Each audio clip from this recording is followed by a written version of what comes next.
Welcome everyone on haunting adventure. आज हम लोग 2013 में आई द कंज्यूरिंग मूवी पे बात करेंगे, जिसका जॉनरा हॉरर थ्रिलर है। अभी मैं कंज्यूरिंग यूनिवर्स की सारी वीडियो लगातार रोज रात 12 बजे अपने चैनल पे ला रहा हूँ, जिसका लिंक डिस्क्रिप्शन बॉक्स और आई बटन में मिल जाएगा। अगर आपने इस मूवी को नहीं देखा है तो देख ले, क्योंकि आज मैं इस मूवी की डिटेल एक्सप्लेनेशन करूंगा। अगर आपको ये मूवी हिंदी में चाहिए तो you can DM me on Instagram. Insta ID is in description box. बात करते हैं इस मूवी की IMDb रेटिंग की, तो 7.5 आउट ऑफ 10 और रॉटन टोमेटो पे 86% फ्रेश एंड मेटाक्रिटिक स्कोर 68% है। Explanation will be after intro.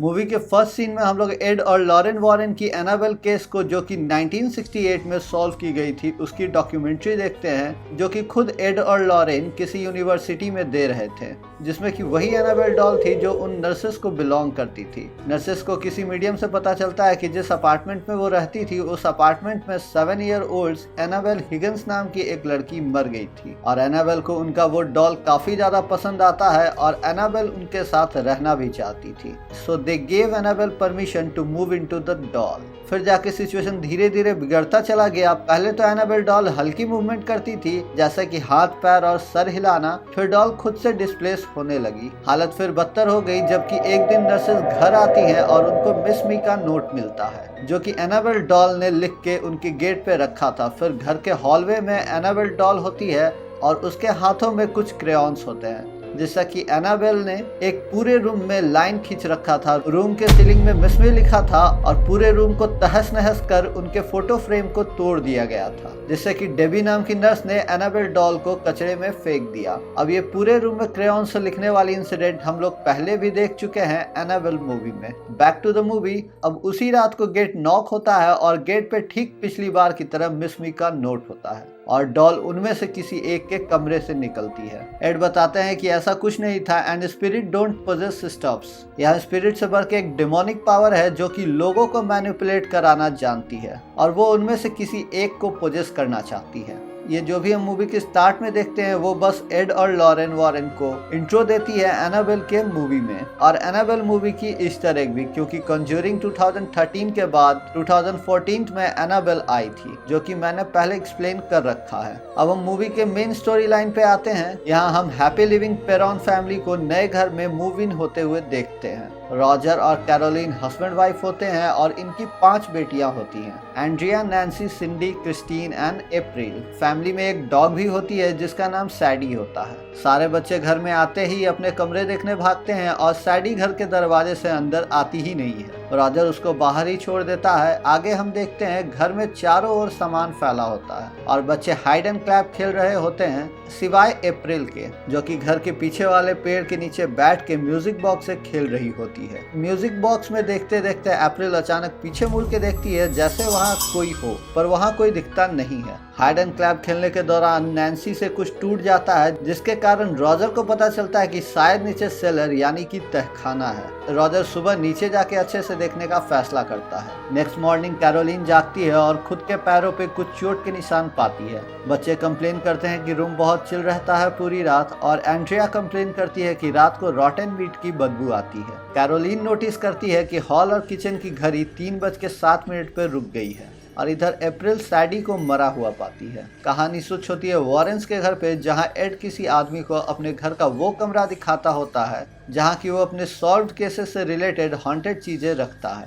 वहां कुछ छूना सख्त मना होता है, क्योंकि वहां रखा हर एक चीज कर्स्ड या डिमोनिक है। वो आदमी फिर एनाबेल डॉल के बारे में पूछता है। एड उसको एनाबेल डॉल दिखाता है और बताता है कि बहुत ही ज्यादा पावरफुल डिमोनिक एंटिटी खुद को इस डॉल में कैद कर ली है। यहाँ हम व्यूअर्स को पता चलता है कि जूडी नाम की एड की एक बेटी भी होती है और वो उसी आर्टिफैक्ट रूम में छुपी होती है। हम व्यूअर्स एक और चीज पता लगाते हैं कि लॉरेन को फ्रेंची के एग्जॉर्सिज्म के दौरान कुछ विजन आए थे, जिसको लेके एड बहुत ज्यादा कंसर्न होता है। फिर कहानी वापस पेरॉन फैमिली पे स्विच करती है। इन लोग ने सैडी को प्रॉपर ब्यूरियल दिया था और हम व्यूअर्स देखते हैं कि इनकी घड़ी फिर से 3:07 पे रुक गई होती है। फिर हम क्रिस्टीन को देखते हैं जिसका किसी ने पैर झटके से खींचा था और उसको फाटिंग स्मेल भी आती है। क्रिस्टीन नैन्सी को ब्लेम करती है जो कि उसके बगल में सो रही होती है और नैन्सी उसको। आज रात से पैरानॉर्मल एक्टिविटी कुछ ज्यादा ही बढ़ जाती है। फिर रॉजर को 3 बार नॉकिंग साउंड सुनाई देती है। रॉजर फिर एंड्रिया को स्टेयर्स पे देखता है जो कि बताती है कि सिंडी स्लिप वॉक कर रही है, जो कि कबर्ड से लगातार सर टकरा रही होती है। अगली सुबह रॉजर्स देखता है कि कैरोलिन के पीठ पे एक और चोट की दाग है। सभी बच्चे स्कूल जाते हैं और रॉजर कहीं निकलता है। तभी वो गौर करता है कि कुछ बर्ड्स उसके घर के बाउंड्री में मरे पड़े होते हैं। फिर घर पे अप्रैल और कैरोलिन अकेले होती है। कैरोलिन गौर करती है कि अप्रैल खुद से ही बातें कर रही है। पूछने पे अप्रैल किसी रॉनी का नाम लेती है और ये भी बताती है कि वो इस म्यूजिक बॉक्स के जरिए रॉनी को देख सकती है, पर कैरोलिन को ऐसा कुछ नहीं दिखता है और वो इन सभी बातों पे कुछ खास ध्यान नहीं देती है। अगली रात फिर से किसी अनजान शक्ति ने क्रिस्टीन के पैर को खींचा था और इस बार क्रिस्टीन को लगता है कि वो नैन्सी है और कुछ ही मिनटों में फिर से किसी ने क्रिस्टीन के पैरों को खींचा, इस बार कुछ ज्यादा ही जोर से। क्रिस्टीन बहुत घबराई हुई जागती है और इतने में नैन्सी भी जाग जाती है। क्रिस्टीन डरते डरते बेड के नीचे देखती है और सिर्फ क्रिस्टीन को उसके कमरे के गेट के पास एक डिमोनिक एंटिटी दिखती है और गेट अपने आप ही खुल जाता है और वो क्रिस्टीन को कहती है कि वो उसको और उसके सारे फैमिली को मार देगी। नैन्सी को कुछ नहीं दिखता है पर उसको एक अजीब सी स्मेल आती है। फिर अचानक से गेट बंद हो जाता है और क्रिस्टीन बहुत जोरों से चिल्लाती है। सारे फैमिली मेंबर्स वहां भाग के आ जाते हैं और क्रिस्टीन सारी बातें रॉजर्स को बताती है। कहानी स्विच होती है वॉरेंस फैमिली के तरफ, जहां एड लॉरेन से झूठ बोलकर कहीं जा रहा था, पर लॉरेन उसको पकड़ लेती है और पूछने पे एड बताता है कि किसी केस के तहत फादर गॉर्डन ने बुलाया है और वो लॉरेन को ब्रेक लेने को कहता है। इस पर लॉरेन एड को मना लेती है और कहती है कि they are together for a reason. फिर यहाँ कहानी पेरॉन फैमिली पे स्विच करती है, जहाँ कैरोलिन के शरीर पे अब हर जगह चोट के निशान होते हैं, मानो जैसे किसी ने मारा है। फिर कैरोलिन को किसी के हंसने और क्लैप करने की आवाज आती है। कैरोलिन को पहले तो लगता है कि उनकी बेटियां अभी तक सोई नहीं है और वो उन सभी के कमरे में जाके चेक करती है। तभी स्टेयर केस पे लगे सारे फोटो फ्रेम गिर जाते हैं और किसी के हंसने की आवाज फिर से आती है। कैरोलिन थोड़ी घबरा जाती है और नीचे जाके देखती है तो उसको क्लैप की आवाज सेलर के नीचे से आती है और जैसे ही बाहर निकलने को मुड़ती है तभी उसके मुंह पे गेट बंद हो जाता है और कैरोलिन सीधे नीचे जाके गिर जाती है। कैरोलिन एक बॉल को उछलते देखती है और ऊपर भागती है। उतने में ही सेलर का बल्ब ब्लास्ट हो जाता है। चारों तरफ अंधेरा हो जाता है और तभी कैरोलिन के हाथ वहां पड़ा मैच बॉक्स लगता है और तभी किसी बच्चे की आवाज कैरोलिन के कानों में आती है जो कि कैरोलिन को हाइड एंड क्लैप खेलने को पूछती है। अगले ही पल कैरोलिन के पीछे से हम किसी के हाथ को देखते हैं और वो हाथ क्लैप करती है। इधर हम व्यूअर सिंडी को उसी कबर्ड से सर टकराते देखते हैं जिससे कि एंड्रिया जाग जाती है। एंड्रिया सिंडी को बेड पे लाकर सुलाती है। फिर उस कबर्ड पे टैपिंग साउंड कंटिन्यू रहता है।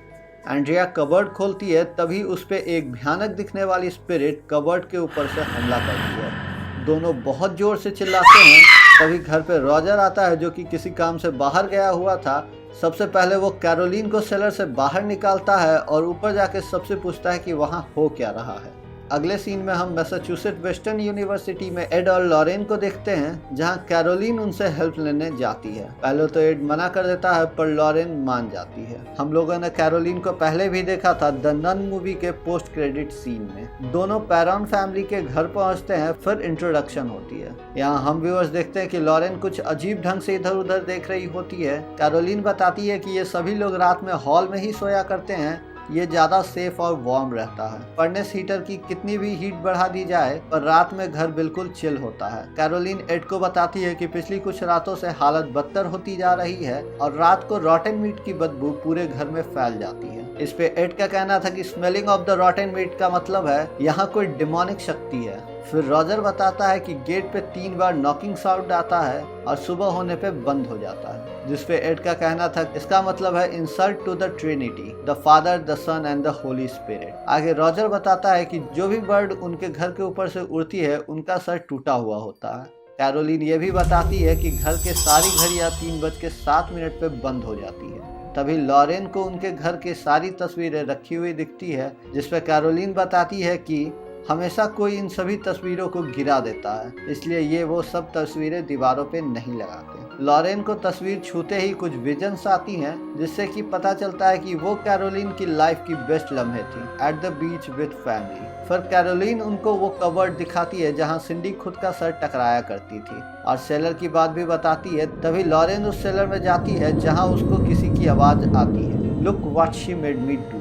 नेक्स्ट सीन में हम लोग एड को देखते हैं जो कि वॉइस रिकॉर्डर सेट कर रहा होता है और कैरोलिन के चोट के बारे में पूछता है, जिसपे कैरोलिन का कहना था कि इसका कारण आयरन डिफिशियंसी है। कैरोलिन उनको डे 1 से अभी तक की सारी घटनाओं को बताती है जो कि एड अपने वॉइस रिकॉर्डर में रिकॉर्ड करता है। नेक्स्ट सीन में हम लोग लॉरेन को अप्रैल से रॉरी के बारे में पूछते देखते हैं, जिसपे अप्रैल का कहना था कि रॉरी वहीं रहता है और वो हमेशा दुखी रहता है। और फिर लॉरेन रॉरी को म्यूजिकल बॉक्स में देखती है जो कि उनके पीछे एक गेट के पास खड़ा होता है। फिर लॉरेन घर के पीछे जाती है जहां उसको पेड़ से लटकते किसी की डिमोनिक बॉडी दिखती है। आगे हम Roger, Caroline, Ed and Lorraine को बातें करते देखते हैं, जिसमें रॉजर का कहना था कि उसने इस घर को किसी बैंक ऑक्शन में खरीदा है, इसलिए उनको इस घर के पुराने ओनर के बारे में कुछ नहीं पता है। एड घर के एग्जॉर्सिज्म की बात करता है, जिसपे कि कैरोलिन का कहना था कि अगर वो घर छोड़ देंगे तो प्रॉब्लम सॉल्व हो जाएगा। पर एड समझाता है कि ये जो भी डेमोनिक शक्ति है इनके परिवार से जुड़ चुकी है, घर छोड़ना is not a solution.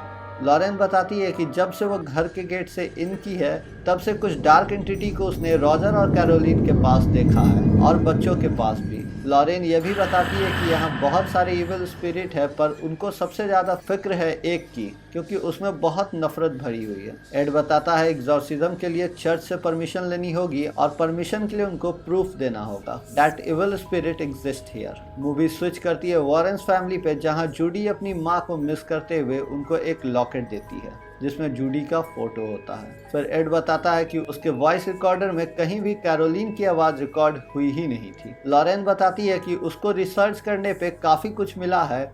Farm house का ओरिजिनल फोटो जो कि 1863 में जटसन शेरमन ने बनवाया था, उसकी शादी एक बाथशेबा नाम की लड़की से हुई थी जो कि किसी मैरीटाउन एस्टे से रिलेशन रखती थी। अब मैं बता देना चाहता हूँ कि मैरीटाउन एस्टे एक वुमेन थी मैसाचुसेट में जो कि विचक्राफ्ट करते हुए पकड़ी गई थी और उसको फांसी दिया गया था 1692 सेलम में। बाथशेबा खुद के 7 दिन के बच्चे को सैक्रिफाइस कर रही थी अपने ही घर के फायर प्लेस में। तभी जटसन उसको पकड़ लेते हैं और बाथशेबा सभी को कर्ज देती है जो भी उसके घर या लैंड पे रहने आएगा, और खुद घर के पीछे वाले पेड़ से फांसी लगाकर खुदकुशी कर लेती है। और खुदकुशी का टाइम था 3:07। लॉरेन कुछ और बातें बताती है, जैसे कि वॉकर नाम की औरत उस घर में रहा करती थी 30s के टाइम पे।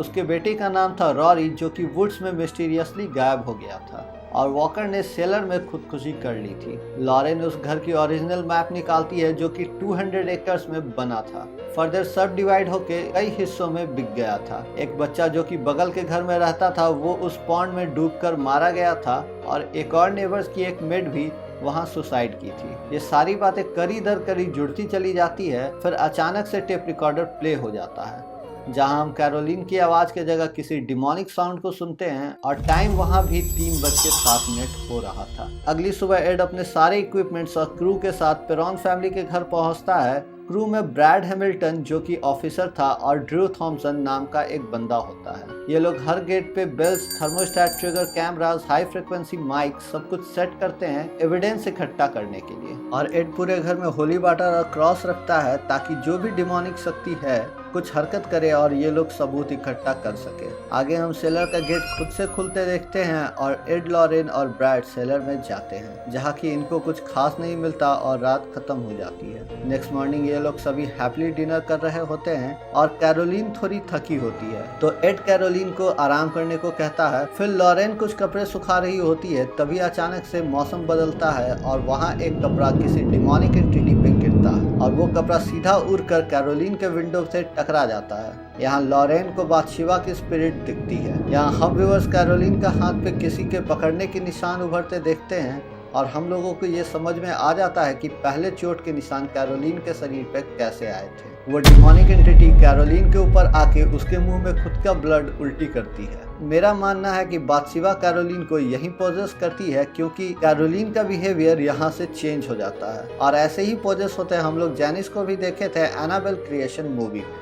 लॉरेन फौरन भागकर कैरोलिन के कमरे में जाती है, बट कैरोलिन बहुत ही ज्यादा नॉर्मल बिहेव करती है, जिससे कि लॉरेन को काफी अजीब फील होता है। नेक्स्ट सीन में हम लोग रॉजर और एड को बात करते देखते हैं, जिसमें कि रॉजर बताता है कि वो स्टार्टिंग में कैरोलिन को उनका केस लेने से मना कर दिया था, क्योंकि पिछले किसी केस के दौरान लॉरेन को कुछ ऐसे विजन्स आते हैं जिसके कारण वो अपने कमरे से 8 दिन तक नहीं निकली थी, ना ही कुछ खाई थी, ना ही कुछ बोली थी। और लॉरेन ने क्या देखा ये आज तक ना ही उसने बताया और ना ही एड ने पूछा। मूवी स्विच होती है रात के सीन पे, और ये दूसरी रात होती है एड और उनके क्रू की पेरॉन फैमिली के घर पे। ब्रैड कॉफी लेने किचन में जाता है तो उसको एक मेड की स्पिरिट दिखती है and she was saying look what she made me do. फिर इधर सिंडी नींद में चल के वापस एंड्रिया के कमरे में जाती है और थर्मोस्टेट कैमरा क्लिक होते जाता है, जिससे पता चलता है कि वो अकेली नहीं थी। एंड्रिया के कमरे का दरवाजा बंद हो जाता है और इधर Drew where I hide Andrea के कमरे में लगे माइक के जरिए सुनता है। एड और रॉजर फौरन कमरे के दरवाजा खोलते हैं और सिंडी पूरे कमरे में नहीं होती है। एड यूवी लाइट के जरिए किसी तरह सिंडी को उस कबर्ड के पीछे बने एक कंपार्टमेंट में पाता है, जिसको देख के अप्रैल का कहना था कि रॉरी वहीं छुपा करता है जब वो डरा होता है। अब लॉरेन उस कबर्ड के पिछले वाले कंपार्टमेंट में जाती है, जहां उसको म्यूजिक बॉक्स की जगह मिलती है और वहां फांसी लगाने वाली रस्सी भी होती है, जिससे कि बाथशेबा ने फांसी लगाई होगी।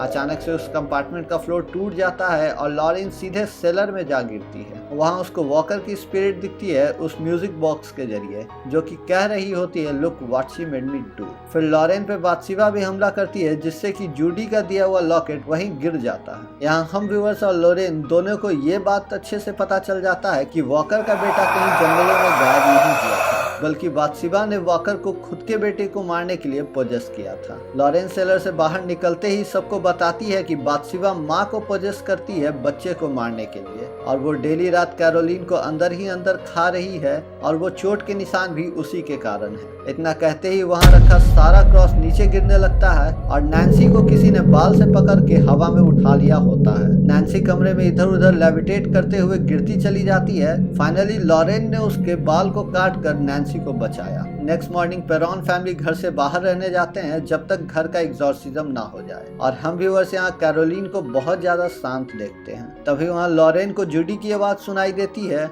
और वो जूडी को पानी में डूबती देखती है। लॉरेन फौरन अपनी माँ को कॉल करके जूडी के बारे में पूछती है और जूडी ठीक होती है। लॉरेन समझ जाती है कि it's a kind of warning. Ed और लॉरेन सारी फुटेज फादर को दिखाते हैं। फादर को यकीन हो जाता है, पर फादर का कहना था कि पेरॉन फैमिली कैथोलिक चर्च के मेंबर नहीं है और लड़कियों का बैप्टिज्म भी नहीं हुआ है, इसलिए ये परमिशन डायरेक्टली वेटिकन से लेनी होगी, जिसमें कि थोड़ा टाइम लगेगा। एड और लॉरेन के इंसिस्ट करने पे फादर कहते हैं कि वो खुद इस परमिशन के लिए प्रेशर देंगे। आगे हम जूडी को देखते हैं और उसका भी पैर कुछ क्रिस्टीन के तरह से ही नीचे खींचा जा रहा था। उस पे हमला भी होता है एनाबेल डॉल से, जिससे कि समय रहते एड बचा लेता है। मूवी फिर से स्विच होती है पेरॉन फैमिली पे, जहां कैरोलिन क्रिस्टीन और अप्रैल को लेकर वापस उसी घर में चली जाती है। रॉजर फौरन एड को कॉल करता है और एड भी वहां पहुंचता है। एड, ड्रू और ब्रैड पेरॉन फैमिली के हॉन्टेड हाउस पे पहुंचते हैं, जहां की कैरोलिन क्रिस्टीन को सीजर से स्टैब करके मारने की कोशिश कर रही होती है और रॉजर किसी तरह उसको रोक रहा होता है। एड और ब्रैड वहां पहुंच के कैरोलिन को पकड़ते हैं। इसी बीच अप्रैल कहीं छुप जाती है और ड्रू क्रिस्टीन को बाहर कार में बिठा अप्रैल को ढूंढने जाता है। किसी तरह ये लोग कैरोलिन को घर से बाहर ले जाने की कोशिश करते हैं, पर कैरोलिन के शरीर पे बहुत सारे चोट के निशान बढ़ने लगते हैं और कैरोलिन सीधा सेलर में घिंची चली जाती है। सेलर में कैरोलिन रॉजर और एड पे हमला करती है। ऐसा करने से जब ब्रैड उसको रोकने आता है तो कैरोलिन उसके गले पे काट लेती है। तभी लॉरेन एक कपड़े से कैरोलिन का चेहरा ढकती है और एक चेयर से बांध देती है। एड फादर गॉर्डन को बुलाने की बात करता है, पर समय की कमी होने के कारण खुद एग्जॉर्सिज्म परफॉर्म करने का फैसला करता है। लॉरेन एग्जॉर्सिज्म वाली बुक लाने जाती है और हम ड्रू को देखते हैं जो कि अभी भी अप्रैल को ढूंढ रहा होता है। सेलर में एड एग्जॉर्सिज्म शुरू करता है और हालत और भी बिगड़ती चली जाती है। हम व्यूअर्स कैरोलिन को बंधे हुए चेयर के साथ हवा में लेविटेट करते हुए देखते हैं